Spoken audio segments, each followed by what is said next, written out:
How's it going, everyone? In today's video, I'll show you on how you can find your public EA ID in Apex Legends.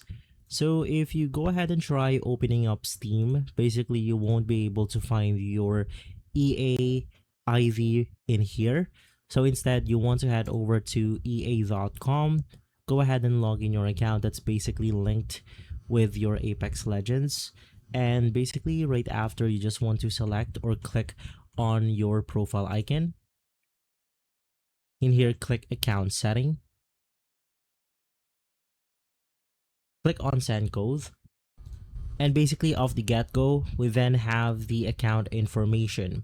So in here, you have your EA ID. Of course, you have the ability to edit this out if you want to, but in my case, it's going to be this one. And if you also navigate through your connected accounts, one is going to be Steam. That's basically linked with my Apex Legends account right here. So that's going to be my main EA ID. If this video has been helpful, leave a like, subscribe, and follow us for more videos like this. And as always, thanks for watching.